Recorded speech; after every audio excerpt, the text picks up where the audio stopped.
To Sherlock Holmes she was always the woman. I have seldom heard him mention her under any other name. In his eyes she eclipses and predominates the whole of her sex. It was not that he felt any emotion akin to love for Irene Idler. All emotions, and that one particularly, were abhorrent to his cold, precise, but admirably balanced mind. He was, I take it, the most perfect reasoning and observing machine that the world has seen, but as a lover he would have placed himself in a false position. He never spoke of the softer passions save with a gibe and a sneer.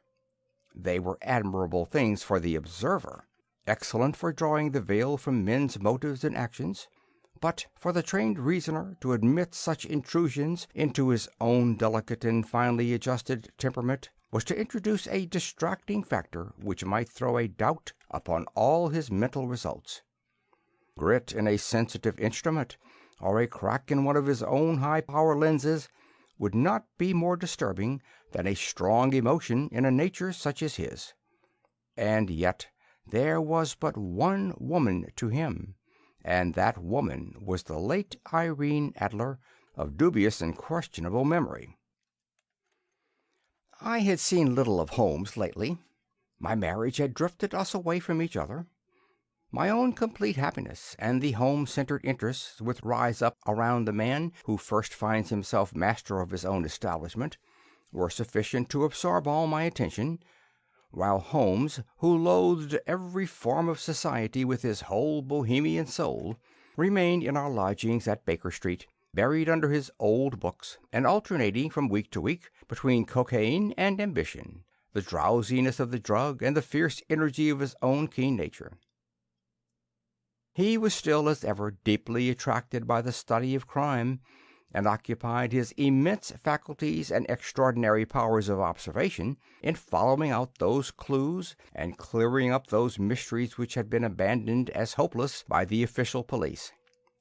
From time to time I heard some vague account of his doings, of his summons to Odessa in the case of the Trepoff murder, of his clearing up of the singular tragedy of the Atkinson brothers at Trycomeli, and finally of the mission which he had accomplished so delicately and successfully for the reigning family of Holland.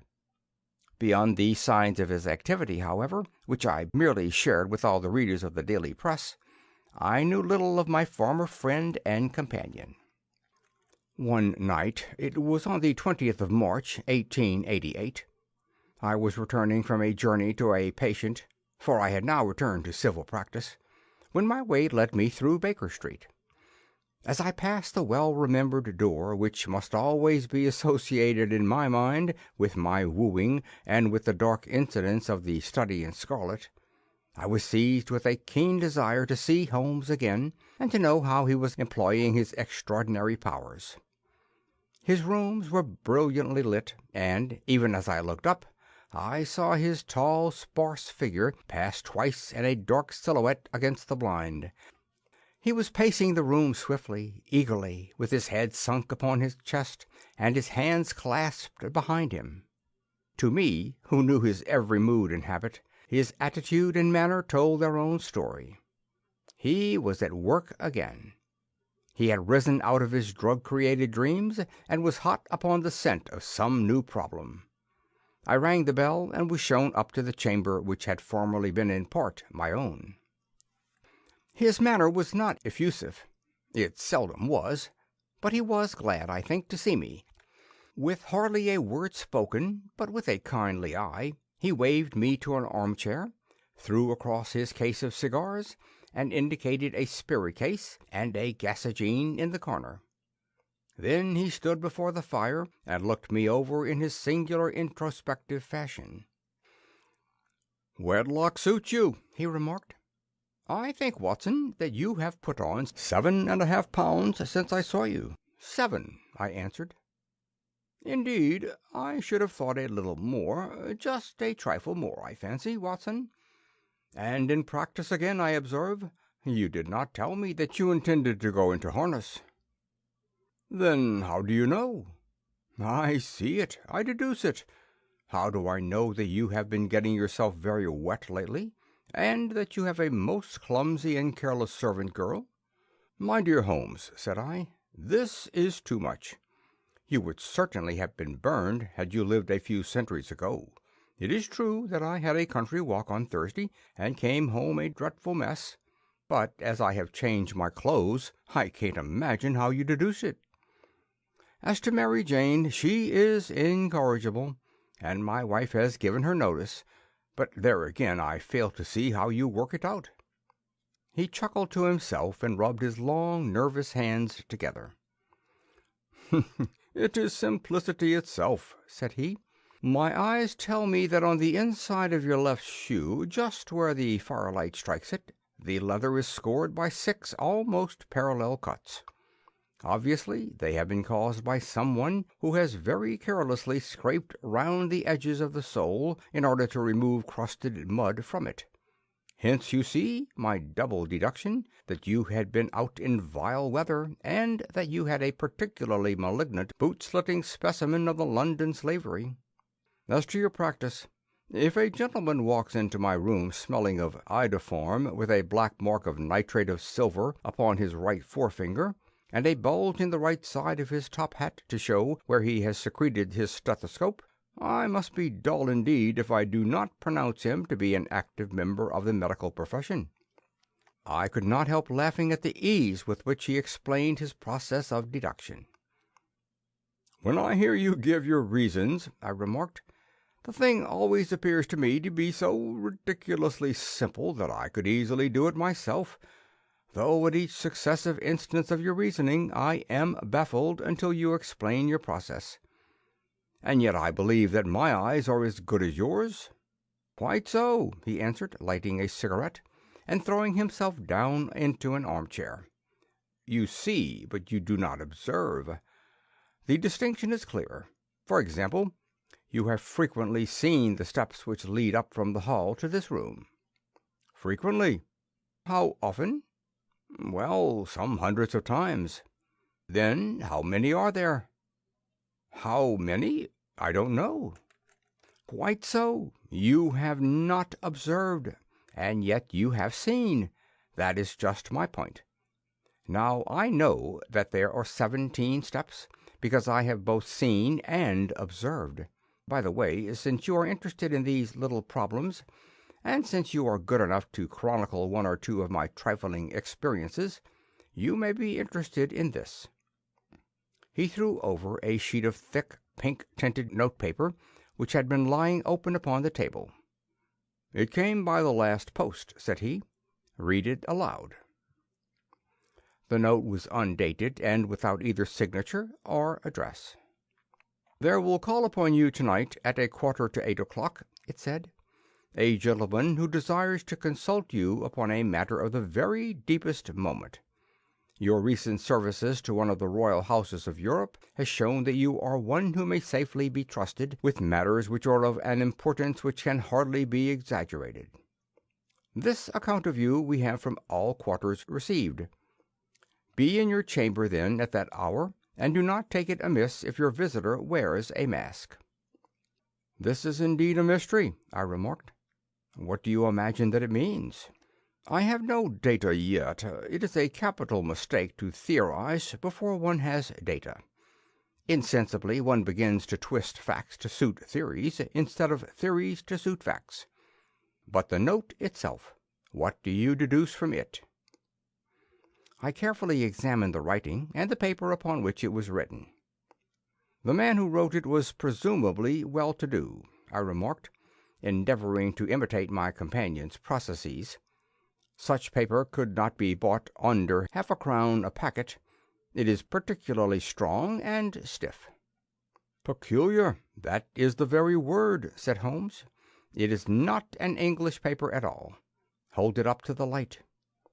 I did so, and saw a large E with a small g, a P and a large G with a small t woven into the texture of the paper. "What do you make of that?" asked Holmes. "The name of the maker, no doubt, or his monogram, rather." "Not at all. The G with the small t stands for Gesellschaft, which is the German for company. It is a customary contraction like our CO, co. P, of course, stands for papier. Now for the EG. Let us glance at our Continental Gazetteer. He took down a heavy brown volume from his shelves. Glonitz, here we are. Egria. It is a German-speaking country in Bohemia, not far from Carlsbad. Remarkable as being the scene of the death of Wallenstein, and for its numerous glass factories and paper mills.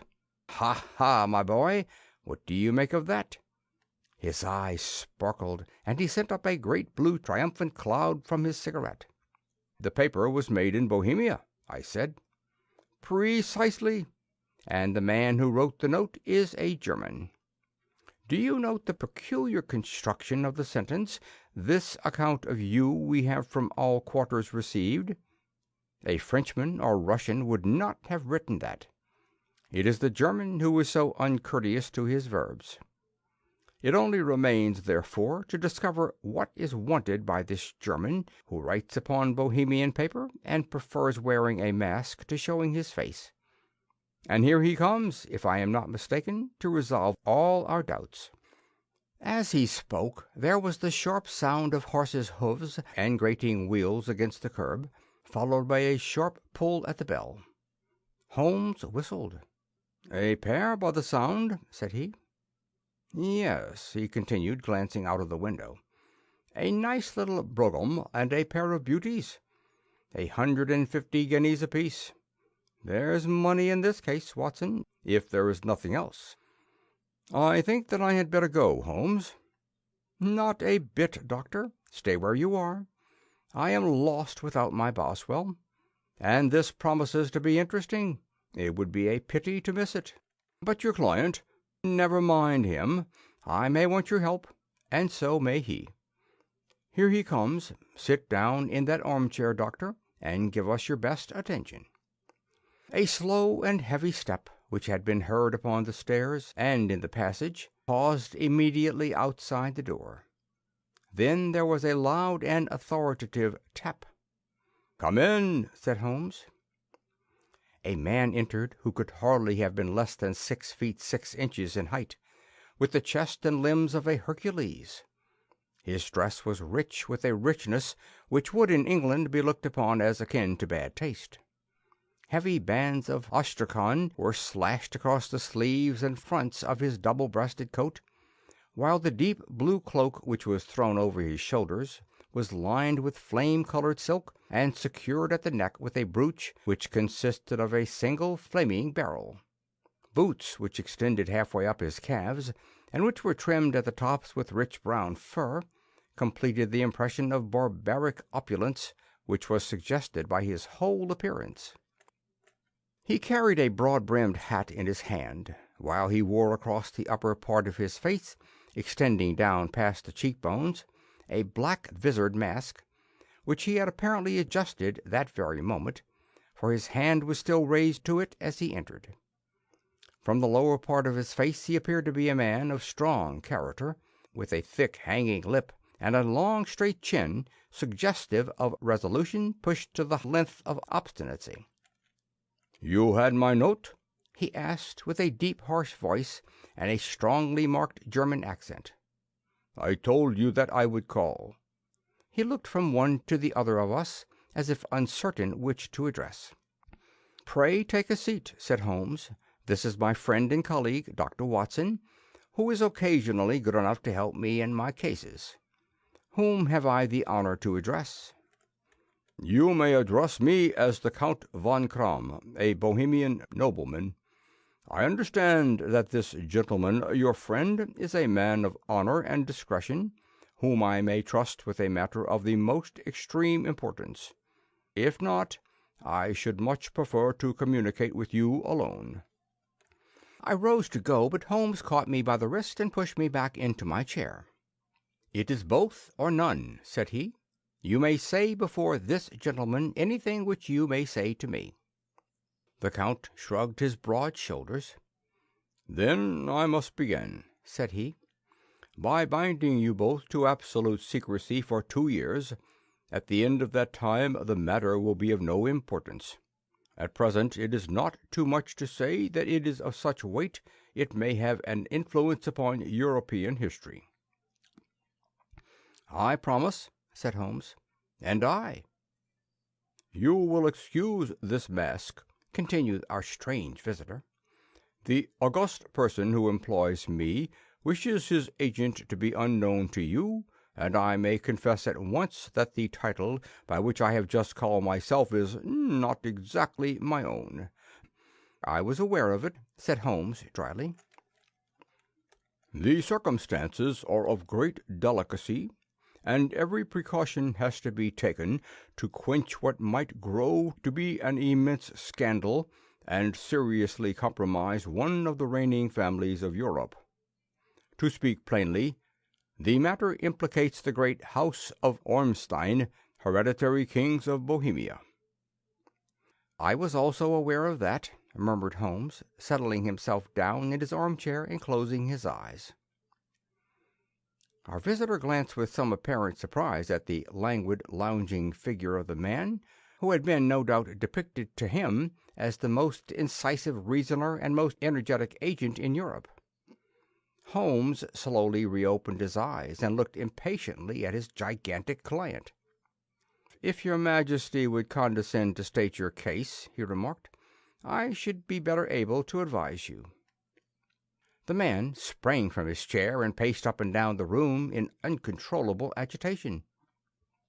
Then, with a gesture of desperation, he tore the mask from his face and hurled it upon the ground. "You are right," he cried. "I am the king. Why should I attempt to conceal it?" "Why, indeed?" murmured Holmes. "Your Majesty had not spoken before I was aware that I was addressing Wilhelm Gotthard Sigismund von Ormstein, Grand Duke of Cassel-Felstein and hereditary King of Bohemia." "But you can understand," said our strange visitor, sitting down once more and passing his hand over his high white forehead, "you can understand that I am not accustomed to doing such business in my own person. Yet the matter was so delicate that I could not confide it to an agent without putting myself in his power. I have come incognito from Prague for the purpose of consulting you." "Then pray consult," said Holmes, shutting his eyes once more. "The facts are briefly these. Some 5 years ago, during a lengthy visit to Warsaw, I made the acquaintance of the well-known adventuress Irene Idler. The name is no doubt familiar to you." "Kindly look her up in my index, Doctor," murmured Holmes, without opening his eyes. For many years he had adopted a system of docketing all paragraphs concerning men and things, so that it was difficult to name a subject or a person on which he could not at once furnish information. In this case I found her biography sandwiched in between that of a Hebrew rabbi and that of a staff commander who had written a monograph upon the deep-sea fishes. "Let me see," said Holmes. Born in New Jersey in the year 1858. Contralto. La Scala. Prima donna Imperial Opera of Warsaw. Yes. Retired from operatic stage. Living in London. Quite so. Your Majesty, as I understand, became entangled with this young person, wrote her some compromising letters, and is now desirous of getting those letters back?" "Precisely so. But how—" "Was there a secret marriage?" "None." "No legal papers or certificates?" "None." "Then I fail to follow your Majesty. If this young person should produce her letters for blackmailing or other purposes, how is she to prove their authenticity?" "There is the writing." "Pooh! Forgery." "My private notepaper." "Stolen." "My own seal."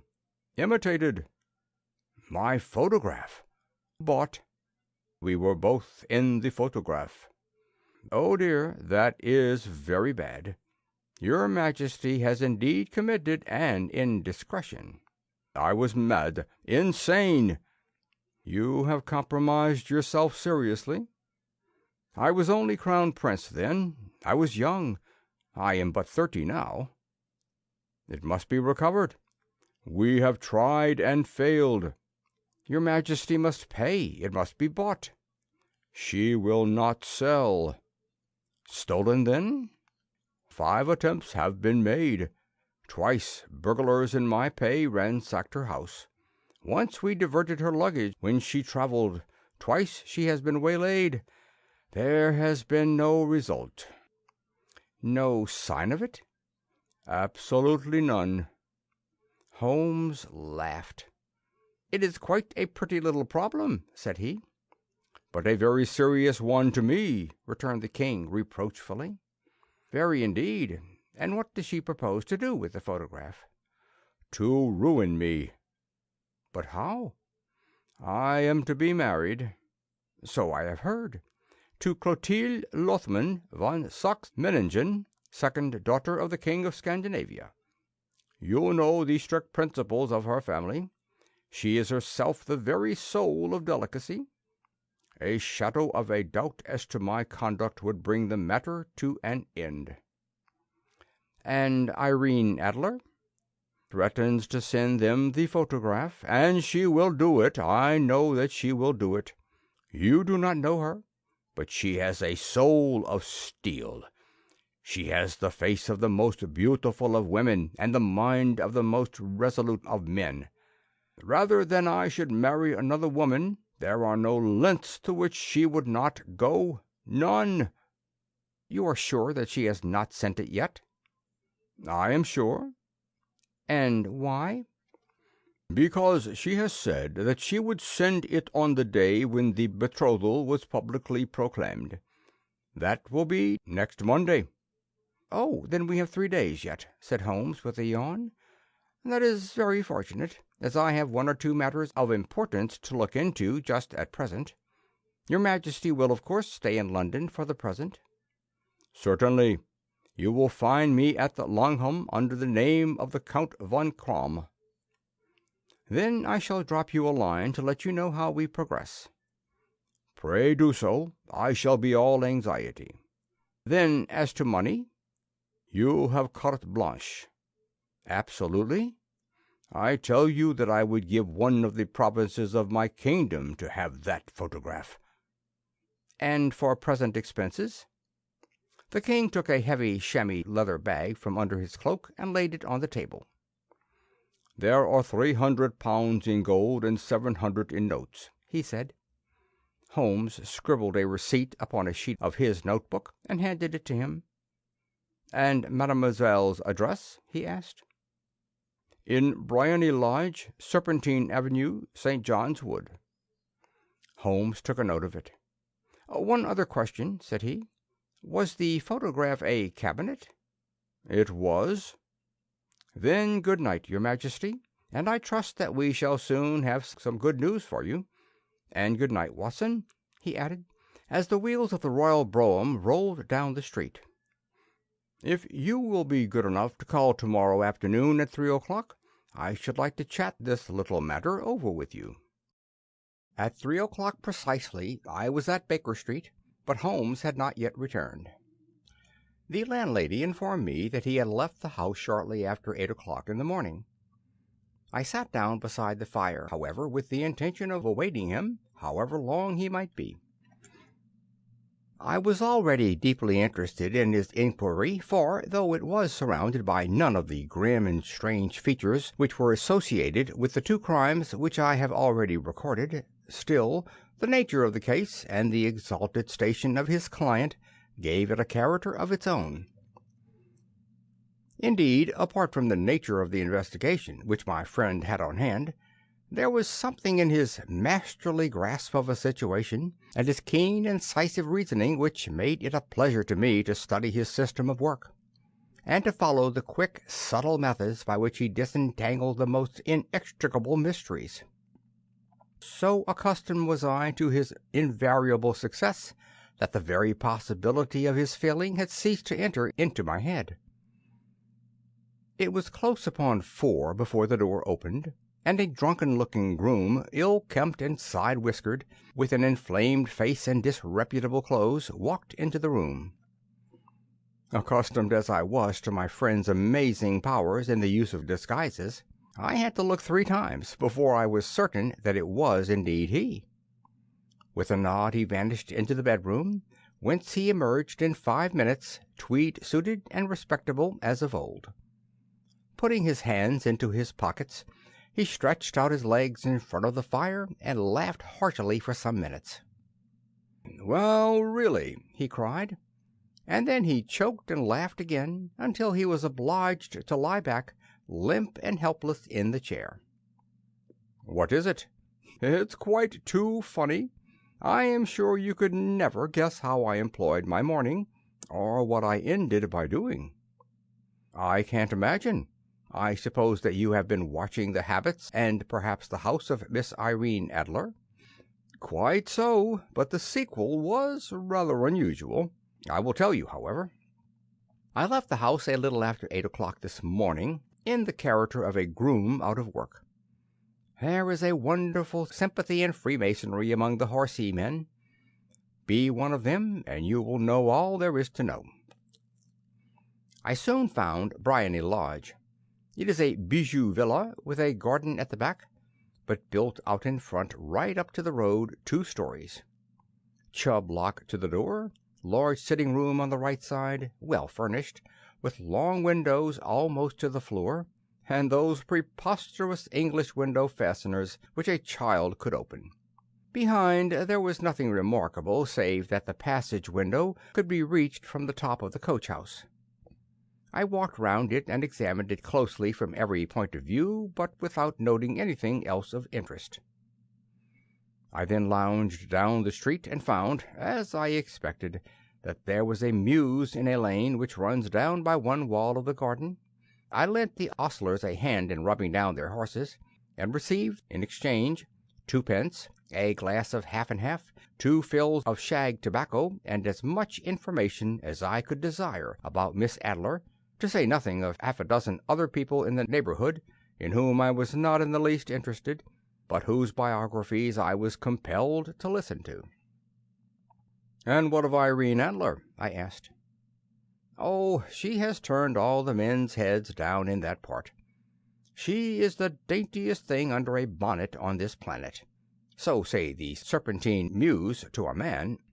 She lives quietly, sings at concerts, drives out at 5 every day, and returns at 7 sharp for dinner. Seldom goes out at other times, except when she sings. Has only 1 male visitor, but a good deal of him. He is dark, handsome, and dashing, never calls less than once a day, and often twice. He is Mr. Godfrey Norton of the Inner Temple. See the advantages of a cabman as a confidant. They had driven him home a dozen times from Serpentine Mews, and knew all about him. When I had listened to all they had to tell, I began to walk up and down near Briony Lodge once more, and to think over my plan of campaign. This Godfrey Norton was evidently an important factor in the matter. He was a lawyer. That sounded ominous. What was the relation between them, and what the object of his repeated visits? Was she his client, his friend, or his mistress? If the former, she had probably transferred the photograph to his keeping. If the latter, it was less likely. On the issue of this question depended whether I should continue my work at Briony Lodge, or turn my attention to the gentlemen's chambers in the Temple. It was a delicate point, and it widened the field of my inquiry. I fear that I bore you with these details, but I have to let you see my little difficulties if you are to understand the situation. "I am following you closely," I answered. I was still balancing the matter in my mind when a hansom cab drove up to Briony Lodge, and a gentleman sprang out. He was a remarkably handsome man, dark, aquiline, and moustached, evidently the man of whom I had heard. He appeared to be in a great hurry, shouted to the cabman to wait, and brushed past the maid who opened the door, with the air of a man who was thoroughly at home. He was in the house about half an hour, and I could catch glimpses of him in the windows of the sitting-room, pacing up and down, talking excitedly and waving his arms. Of her I could see nothing. Presently he emerged, looking even more flurried than before. As he stepped up to the cab, he pulled a gold watch from his pocket and looked at it earnestly. "Drive like the devil!" he shouted. "First to Grosson and Hankey's in Regent Street, and then to the Church of St. Monica in the Edgware Road. Half a guinea if you do it in 20 minutes." Away they went, and I was just wondering whether I should not do well to follow them, when up the lane came a neat little landau, the coachman with his coat only half buttoned and his tie under his ear, while all the tags of his harness were sticking out of the buckles. It hadn't pulled up before she shot out of the hall door and into it. I only caught a glimpse of her at the moment, but she was a lovely woman with a face that a man might die for. "The Church of St. Monica, John," she cried, "and half a sovereign if you reach it in 20 minutes." That was quite too good to lose, Watson. I was just balancing whether I should run for it or whether I should perch behind her landau when a cab came through the street. The driver looked twice at such a shabby fare, but I jumped in before he could object. "The Church of St. Monica," said I, "and half a sovereign if you reach it in 20 minutes." It was 25 minutes to 12, and of course it was clear enough what was in the wind. My cabby drove fast. I don't think I ever drove faster, but the others were there before us. The cab and the landau with their steaming horses were in front of the door when I arrived. I paid the man and hurried into the church. There was not a soul there save the two whom I had followed and a surpliced clergyman who seemed to be expostulating with them. They were all three standing in a knot in front of the altar. I lounged up the side aisle like any other idler who has dropped into a church. Suddenly, to my surprise, the three at the altar faced round to me, and Godfrey Norton came running as hard as he could towards me. "Thank God!" he cried. "You'll do. Come, come." "What then?" I asked. "Come, man, come. Only 3 minutes, or it won't be legal." I was half dragged up to the altar, and before I knew where I was, I found myself mumbling responses which were whispered in my ear, and vouching for things of which I knew nothing, and generally assisting at the secure tying up of Irene Idler, spinster, to Godfrey Norton, bachelor. It was all done in an instant, and there was the gentleman thanking me on the one side and the lady on the other, while the clergyman beamed on me in front. It was the most preposterous position in which I ever found myself in my life, and it was the thought of it that started me laughing just now. It seems that there had been some informality about their license, that the clergyman absolutely refused to marry them without a witness of some sort, and that my lucky appearance saved the bridegroom from having to sally out into the streets in search of a best man. The bride gave me a sovereign, and I mean to wear it on my watch chain in memory of the occasion. "This is a very unexpected turn of affairs," said I. "And what then?" "Well, I found my plans very seriously menaced. It looked as if the pair might take an immediate departure, and so necessitate very prompt and energetic measures on my part.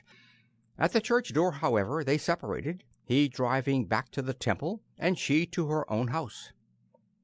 "I shall drive out to the park at 5 as usual," she said as she left him. I heard no more. They drove away in different directions, and I went off to make my own arrangements. "Which are?" "Some cold beef and a glass of beer," he answered, ringing the bell. "I have been too busy to think of food, and I am likely to be busier still this evening. By the way, Doctor, I shall want your cooperation." "I shall be delighted." "You don't mind breaking the law?" "Not in the least." "Nor running a chance of arrest?" "Not in a good cause?" "Oh, the cause is excellent." "Then I am your man." I was sure that I might rely on you. "But what is it you wish?" "When Mrs. Turner has brought in the tray, I will make it clear to you. Now," he said as he turned hungrily on the simple fare that our landlady had provided, "I must discuss it while I eat, for I have not much time. It is nearly 5 now. In 2 hours we must be on the scene of action. Miss Irene, or Madame, rather, returns from her drive at 7. We must be at Briony Lodge to meet her." "And what then?" You must leave that to me. I have already arranged what is to occur. There is only one point on which I must insist. You must not interfere, come what may. You understand? I am to be neutral? To do nothing whatever. There will probably be some small unpleasantness. Do not join in it.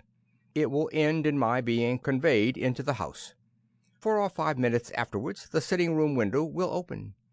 You are to station yourself close to that open window. Yes. You are to watch me, for I will be visible to you. Yes. And when I raise my hand so, you will throw into the room what I give you to throw, and will at the same time raise the cry of fire. You quite follow me? Entirely. It is nothing very formidable, he said, taking a long cigar-shaped roll from his pocket. It is an ordinary plumber's smoke rocket, fitted with a cap at either end to make it self-lighting. Your task is confined to that. When you raise your cry of fire, it will be taken up by quite a number of people. You may then walk to the end of the street, and I will rejoin you in 10 minutes. I hope that I have made myself clear. I am to remain neutral, to get near the window, to watch you, and at the signal to throw in this object, then to raise the cry of fire, and to wait you at the corner of the street. Precisely. Then you may entirely rely on me. That is excellent. I think perhaps it is almost time that I prepare for the new role I have to play. He disappeared into his bedroom and returned in a few minutes in the character of an amiable and simple-minded nonconformist clergyman. His broad black hat, his baggy trousers, his white tie, his sympathetic smile, and general look of peering and benevolent curiosity were such as Mr. John Hare alone could have equalled. It was not merely that Holmes changed his costume. His expression, his manner, his very soul seemed to vary with every fresh part that he assumed. The stage lost a fine actor, even as science lost an acute reasoner, when he became a specialist in crime. It was 6:15 when we left Baker Street, and it still wanted 10 minutes to the hour when we found ourselves in Serpentine Avenue. It was already dusk, and the lamps were just being lighted as we paced up and down in front of Briony Lodge, waiting for the coming of its occupant. The house was just such as I had pictured it from Sherlock Holmes's succinct description, but the locality appeared to be less private than I expected. On the contrary, for a small street in a quiet neighborhood, it was remarkably animated. There was a group of shabbily dressed men smoking and laughing in a corner, a scissors grinder with his wheel, 2 guardsmen who were flirting with a nurse girl, and several well-dressed young men who were lounging up and down with cigars in their mouths. "You see," remarked Holmes as we paced to and fro in front of the house, "this marriage rather simplifies matters. The photograph becomes a double-edged weapon now. The chances are that she would be as averse to its being seen by Mr. Godfrey Norton as our client is to its coming to the eyes of his princess. Now the question is, where are we to find the photograph?" "Where, indeed?" "It is most unlikely that she carries it about with her. It is cabinet size, too large for easy concealment about a woman's dress. She knows that the king is capable of having her waylaid and searched. 2 attempts of the sort have already been made. We may take it, then, that she does not carry it about with her." "Where, then?" "Her banker or her lawyer. There is that double possibility. But I am inclined to think neither. Women are naturally secretive, and they like to do their own secreting. Why should she hand it over to anyone else? She could trust her own guardianship, but she could not tell what indirect or political influence might be brought to bear upon a business man. Besides, remember that she had resolved to use it within a few days. It must be where she can lay her hands upon it. It must be in her own house." "But it has twice been burgled." "Pshaw! They did not know how to look." "But how will you look?" "I will not look." "What then?" "I will get her to show me." "But she will refuse." she will not be able to. But I hear the rumble of wheels. It is her carriage. Now carry out my orders to the letter." As he spoke, the gleam of the side-lights of a carriage came round the curve of the avenue. It was a smart little landau, which rattled up to the door of Briony Lodge. As it pulled up, one of the loafing men at the corner dashed forward to open the door in the hope of earning a copper, but he was elbowed away by another loafer who had rushed up with the same intention. A fierce quarrel broke out, which was increased by the two guardsmen, who took sides with one of the loungers, and by the scissor grinder, who was equally hot upon the other side. A blow was struck, and in an instant the lady, who had stepped from her carriage, was the centre of a little knot of flushed and struggling men, who struck savagely at each other with their fists and sticks. Holmes dashed into the crowd to protect the lady, but just as he reached her, he gave a cry and dropped to the ground, with blood running freely down his face. At his fall, the guardsmen took to their heels in one direction and the loungers in the other, while a number of better-dressed people, who had watched the scuffle without taking part in it, crowded in to help the lady and to attend to the injured man. Irene Idler, as I will still call her, had hurried up the steps, but she stood at the top with her superb figure outlined against the lights of the hall, looking back into the street. "Is the poor gentleman much hurt?" she asked. "He is dead!" cried several voices. "No, no, there's life in him!" shouted another. "But he'll be gone before you can get him to hospital." "He's a brave fellow," said a woman. "They would have had the lady's purse and watch if it hadn't been for him. They were a gang, and a rough one, too. Ah, he's breathing now." "He can't lie in the street. May we bring him in, marm?" "Surely. Bring him into the sitting-room. There is a comfortable sofa. This way, please." Slowly and solemnly he was borne into Briony Lodge and laid out in the principal room, while I still observed the proceedings from my post by the window. The lamps had been lit, but the blinds had not been drawn, so that I could see Holmes as he lay upon the couch. I do not know whether he was seized with compunction at that moment for the part he was playing, but I know that I never felt more heartily ashamed of myself in my life than when I saw the beautiful creature against whom I was conspiring, or the grace and kindliness with which she waited upon the injured man. And yet it would be the blackest treachery to Holmes to draw back now from the part which he had entrusted to me. I hardened my heart, and took the smoke rocket from under my ulster. After all, I thought, we are not injuring her. We are but preventing her from injuring another. Holmes sat upon the couch, and I saw him motion like a man who is in need of air. A maid rushed across and threw open the window. At the same instant I saw him raise his hand, and at the signal I tossed my rocket into the room with a cry of "Fire!" The word was no sooner out of my mouth than the whole crowd of spectators, well dressed and ill, gentlemen, ostlers, and servant-maids, joined in a general shriek of "Fire! Fire!"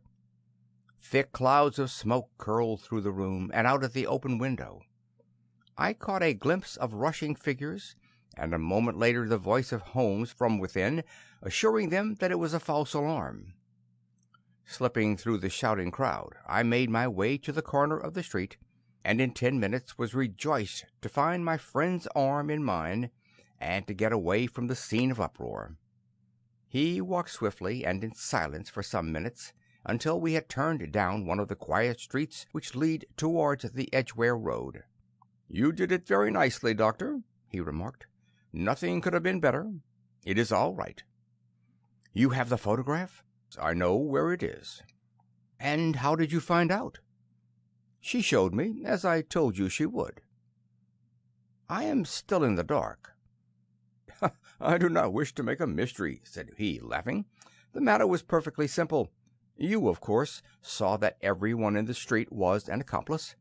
They were all engaged for the evening." "I guessed as much." "Then, when the row broke out, I had a little moist red paint in the palm of my hand. I rushed forward, fell down, clapped my hand to my face, and became a piteous spectacle. It is an old trick. That also I could fathom. Then they carried me in. She was bound to have me in. What else could she do? And into her sitting-room, which was the very room which I suspected. It lay between that and her bedroom, and I was determined to see which. They laid me on a couch. I motioned for air. They were compelled to open the window, and you had your chance. How did that help you? It was all important. When a woman thinks her house is on fire, her instinct is at once to rush to the thing which she values most. It is a perfectly overpowering impulse, and I have more than once taken advantage of it. In the case of the Darlington substitution scandal, it was of use to me, and also in the Arnsworth Castle business.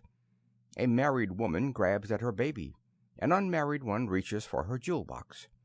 Now it was clear to me that Our Lady of today had nothing in the house more precious to her than what we are in quest of. She would rush to secure it. The alarm of fire was admirably done. The smoke and shouting were enough to shake nerves of steel. She responded beautifully. The photograph is in a recess behind a sliding panel just above the right bell pull. She was there in an instant, and I caught a glimpse of it as she half drew it out. When I cried out that it was a false alarm, she replaced it, glanced at the rocket, rushed from the room, and I have not seen her since. I rose, and, making my excuses, escaped from the house. I hesitated whether to attempt to secure the photograph at once, but the coachman had come in, and as he was watching me narrowly, it seemed safer to wait. A little over-precipitance may ruin it all. "And now?" I asked. "Our quest is practically finished. I shall call with the king tomorrow, and with you, if you care to come with us. We will be shown into the sitting-room to wait for the lady, but it is probable that when she comes she may find neither us nor the photograph. It might be a satisfaction to His Majesty to regain it with his own hands." "And when will you call?" "At 8 in the morning. She will not be up, so that we shall have a clear field. Besides, we must be prompt, for this marriage may mean a complete change in her life and habits. I must wire to the king without delay." We had reached Baker Street and had stopped at the door. He was searching his pockets for the key when someone passing said, "Good night, Mr. Sherlock Holmes." There were several people on the pavement at the time, but the greeting appeared to come from a slim youth in an ulster who had hurried by. "I've heard that voice before," said Holmes, staring down the dimly lit street. "Now I wonder who the deuce that could have been." I slept at Baker Street that night, and we were engaged upon our toast and coffee in the morning when the King of Bohemia rushed into the room. "You have really got it?" he cried, grasping Sherlock Holmes by either shoulder and looking eagerly into his face. "Not yet. But you have hopes?" "I have hopes." "Then come. I am all impatience to be gone." "We must have a cab." "No, my brougham is waiting."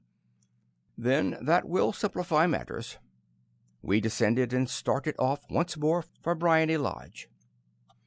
"Irene Idler is married," remarked Holmes. "Married? When?" "Yesterday." "But to whom?" "To an English lawyer named Norton." "But she could not love him." "I am in hopes that she does." "And why in hopes?" "Because it would spare your Majesty all fear of future annoyance. If the lady loves her husband, she does not love your Majesty. If she does not love your Majesty, there is no reason why she should interfere with your Majesty's plan." "It is true, and yet, well, I wish she had been of my own station. What a queen she would have made!" He relapsed into a moody silence, which was not broken until we drew up in Serpentine Avenue. The door of Briony Lodge was open, and an elderly woman stood upon the steps. She watched us with a sardonic eye as we stepped from the brougham. "Mr. Sherlock Holmes, I believe," said she. "I am Mr. Holmes," answered my companion, looking at her with a questioning and rather startled gaze. "Indeed, my mistress told me that you were likely to call. She left this morning with her husband by the 5:15 train from Charing Cross for the Continent." "What!" Sherlock Holmes staggered back, white with chagrin and surprise. "Do you mean that she has left England?" "Never to return." "And the papers?" asked the king hoarsely. "All is lost." "We shall see." He pushed past the servant and rushed into the drawing-room, followed by the king and myself. The furniture was scattered about in every direction, with dismantled shelves and open drawers, as if the lady had hurriedly ransacked them before her flight. Holmes rushed at the bell-pull, tore back a small sliding shutter, and, plunging in his hand, pulled out a photograph and a letter. The photograph was of Irene Idler herself in evening dress. The letter was superscribed to Sherlock Holmes, Esquire, to be left till called for. My friend tore it open, and we all three read it together. It was dated at midnight of the preceding night, and ran in this way: "My dear Mr. Sherlock Holmes, you really did it very well. You took me in completely. Until after the alarm of fire I had not a suspicion. But then, when I found out I had betrayed myself, I began to think. I had been warned against you months ago. I had been told that, if the king employed an agent, it would certainly be you. And your address had been given me. Yet with all this, you made me reveal what you wanted to know. Even after I became suspicious, I found it hard to think evil of such a dear, kind old clergyman. But, you know, I have been trained as an actress myself. Male costume is nothing new to me. I often take advantage of the freedom which it gives. I sent John the coachman to watch you, ran upstairs and got into my walking clothes, as I call them, and came down just as you departed. Well, I followed you to your door, and so made sure I was really an object of interest to the celebrated Mr. Sherlock Holmes. Then I, rather imprudently, wished you good night, and started for the Temple to see my husband. We both thought the best resource was flight, when pursued by so formidable an antagonist. So you will find the nest empty when you call tomorrow. As to the photograph, your client may rest in peace. I love and am loved by a better man than he. The king may do what he will without hindrance from me, whom he has cruelly wronged. I keep it only to safeguard myself, and to preserve a weapon which will always secure me from any steps which he might take in the future. I leave a photograph which he might care to possess, and I remain, dear Mr. Sherlock Holmes, very truly yours, Irene Norton, née Adler." "What a woman! Oh, what a woman!" cried the King of Bohemia, when we had all three read this epistle. "Did I not tell you how quick and resolute she was? Would she not have made an admirable queen? Is it not a pity that she was not on my level?" "From what I have seen of the lady, she seems indeed to be on a very different level to your Majesty," said Holmes coldly. "I am sorry that I have not been able to bring your Majesty's business to a more successful conclusion." "On the contrary, my dear sir," cried the king, "nothing could be more successful. I know that her word is inviolate. The photograph is now as safe as if it were in the fire." "I am glad to hear your Majesty say so." "I am immensely indebted to you. Pray tell me in what way I can reward you. This ring—" He slipped an emerald snake ring from his finger and held it out upon the palm of his hand. "Your Majesty has something which I should value even more highly," said Holmes. "You have but to name it." "The photograph." The king stared at him in amazement. "Irene's photograph?" he cried. "Certainly, if you wish it." "I thank your Majesty. Then there is no more to be done in the matter. I have the honor to wish you a very good morning." He bowed, and, turning away without observing the hand which the king had stretched out to him, he set off in my company for his chambers. And that was how a great scandal threatened to affect the kingdom of Bohemia, and how the best plans of Mr. Sherlock Holmes were beaten by a woman's wit. He used to make merry over the cleverness of women, but I have not heard him do it of late. And when he speaks of Irene Idler, or when he refers to her photograph, it is always under the honourable title of the woman.